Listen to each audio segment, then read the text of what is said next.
Confidence Network for the strong, not the weak.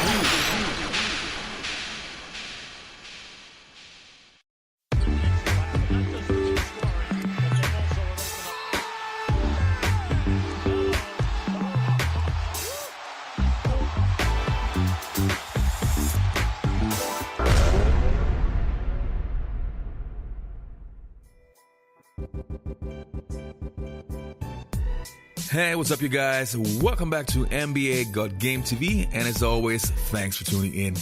In today's video, I'm going to take a look at the career of Julius Dr. J. Erving. To the 70s and 80s fans, you know that this guy was the face of the NBA for many years. But before we take a closer look, just a little reminder, if you like this video, do me a favor and subscribe to my channel. Also, underneath the video, you will see a link to my Facebook page. Likes, I really appreciate it. And I would say, without any more blah blah, let's get right into the video.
Julius Erving was born on the 22nd of February in 1950 in East Meadow, New York.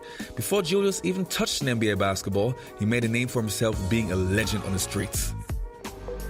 Since the 50s, Rucker Park in Harlem had hosted summer tournaments that brought names as big as Wilt Chamberlain and Connie Hawkins to the blacktop to play a version of the game where style was essential to the substance. The first game you got in on this court here and played like a bum, you was a bum. So when Julius Erving came to Rucker, he'd either be known in the basketball world as a great player, or he would have probably figured out a way to deal with his books and keep his grades high. We played him the first game, and they kept saying, you wait till Julius gets here. You wait till Julius. And I'm like, who's Julius? I'm in the NBA, but I care about Julius. Tom Hoover had never heard of him, but soon enough, the kid named Julius was doing things that no one at the Rucker would ever forget. At the baseline, he dunks, and the guy takes the ball out to throw it the length of the court for a fast break. He jumps up in the air and catches the ball and throws it down. Charlie Scott shot a long shot, and Julius came, took it out of the air, and dunked it. I took it right there. I said, I don't need to see anything else. This was it. People here in Harlem, they really know good basketball. And, you know, if you do something real nice, you know, they show their appreciation. He came down one time, I had the angle on him. He dunked the ball so bad, the ball hit me in the top of the head.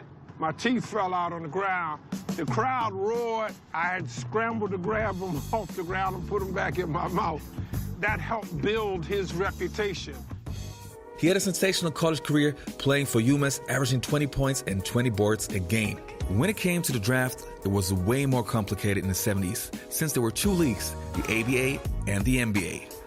Although NBA rules at the time did not allow teams to draft players who were less than 4 years removed from high school, the ABA instituted a hardship rule that would allow players to leave college early. Julius took advantage of the rule change and left UMass after his junior year to sign a 4-year contract worth $500,000 spread over 7 years. Right from the start, Dr. J became one of the biggest stars the ABA has ever seen. In his rookie season, he averaged 27.3 points per game. and was selected to the All-NBA second team, made the All-NBA rookie team, led the ABA in offensive rebounds, and finished second to Artis Gilmore for the ABA Rookie of the Year award. Irvin played in the ABA for Virginia and the New York Nets until 1976. His last year was also the year of the legendary first dunk contest ever. Good evening, everyone. This huge, record-breaking crowd about to bear witness to one of the most spectacular events in professional basketball, the slam dunk contest. I think the thing about it that I always loved was, there was uncertainty. You didn't know who was going to win. I mean, you got David Thompson, Artis Gilmore, Larry Keenan, George Gervin, and myself. And, we were all pretty good at throwing the ball down. I was going up against Doc. I ain't have a chance. I knew I ain't have a chance. Everybody knew it was probably going to come down between me and Dr. J. I went baseline to the 360 dunk, the first recorded 360 dunk. Oh, David Thompson! Twist around, slam dunk! I was feeling pretty good about myself. I might win this slam dunk competition. But now it was Dr. J's turn. And now the doctor goes to work. Unbelievable. It's hard to come up with something new and different. And then Dr. J marked his steps from the other end of the court and took off running, and his afro was blowing in the wind.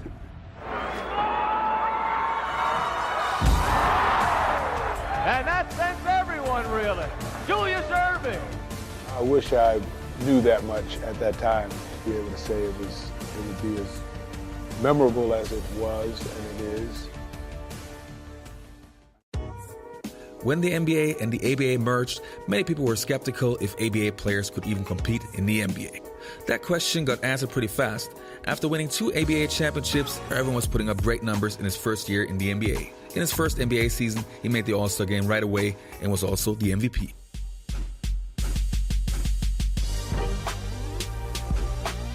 This is Demirovic.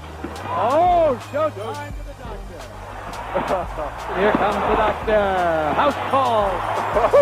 Oh my goodness. 3:15 now for the game. Here's the doctor inside. Oh, give it to him and send him to the free throw line. The West Coast calling the shots. Oh, Dr. J.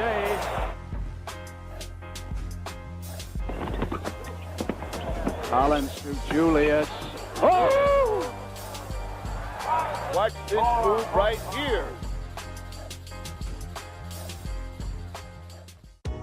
The 76ers were one of the best teams ever, and in 1983, they finally won an NBA championship, even though Dr. J was in the fall of his career. In 1987, at the age of 37, he retired, having a career average of 24 points, 8.5 boards, 2 steals, and 4 assists a game. How good was Dr. J, you ask? Well, let me pass on this question to some other people.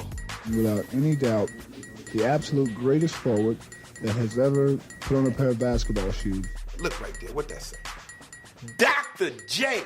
From the University of Massachusetts. This is a medical shoe because the doctor wore these. Number 6, captain of the Philadelphia 76ers. They were specifically making this for a guy that was taking flight.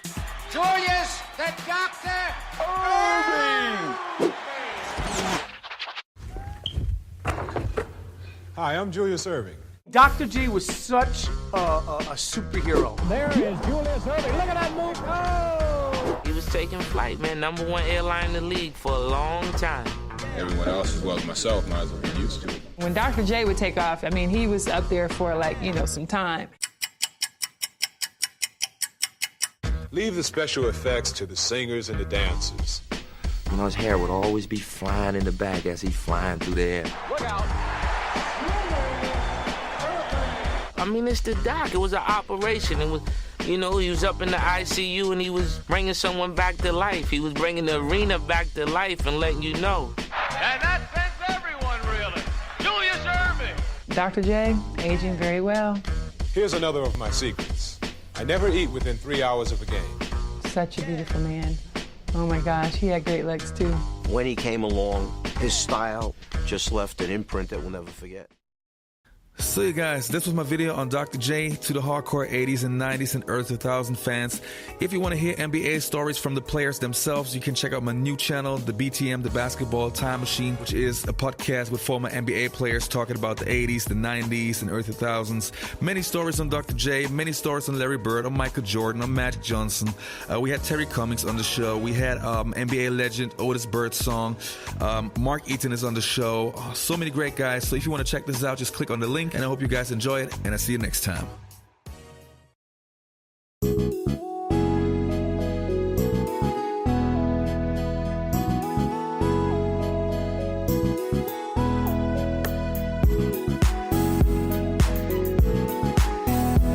Yo, this is Big Illinois 73, host of the Backyard Podcast, Wednesday nights at 7 p.m. Central Time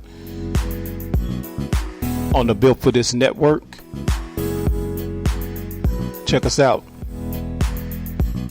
Hosted by yours truly, with my panel, my fam.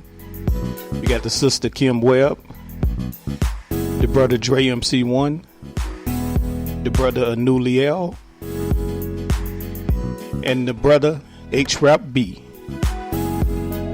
No topic is off limit. We laugh and joke. We get serious.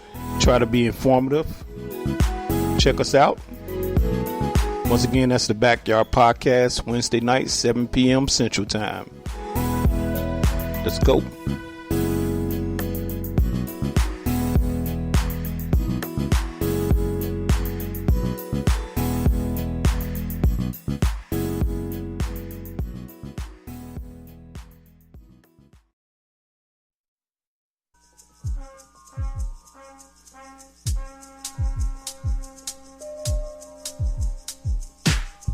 It's your boy D Greatest from South Central.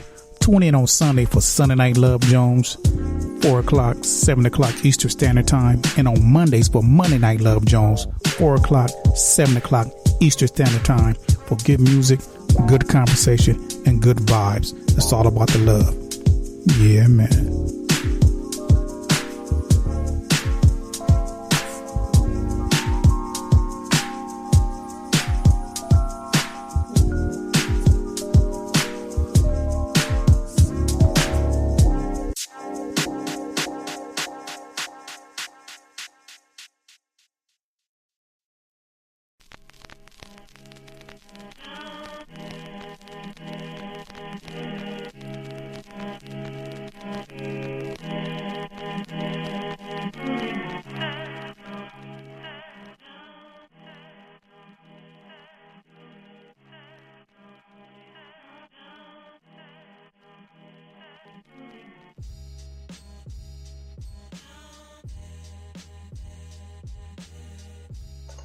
Once again, it's on.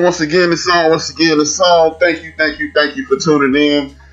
Good morning, good afternoon, good evening, good night, depending upon what time and what day you listen to this. This is the End of the Bench Podcast, hosted by Built for This network on Spreaker.com. Thank you for tuning in. Thank you for downloading. Thank you for subscribing. Please hit the like button. Please share. Tell a friend to listen, rate, subscribe. This is a podcast, as I tell you, every 7 days. That means there's no such thing as, yo, H-Rap, I missed your show. Please stop telling me that, because then I know you're a liar. And that's what I think. And you say, I missed your show, and I sent you a link, I just think, shut up, you lying. But if you not lying and you want to listen again, go back to Spreaker.com. You can go to YouTube, Built for This Network Radio. You can go to Apple Podcasts, subscribe, rate, leave a note, 5 stars. Thank you, Spotify. Subscribe, iHeartRadio. Subscribe, Google Podcasts. Subscribe, Castbox, Deezer, Podcast Addict, or wherever you get your podcast. Go, subscribe, rate, leave your boy a great review. Thank you for tuning in. This is H-Rap B. As I do before every one of my shows, I give homage to my ancestors and my family. Without them, there is no me. That is everybody in the Whitmore family. Pollard, Turner, Battle, Cotton, Harper, Bailey, Chris, Lansdowne, Lincoln, Duncan, Williams. We are in the building. Thank you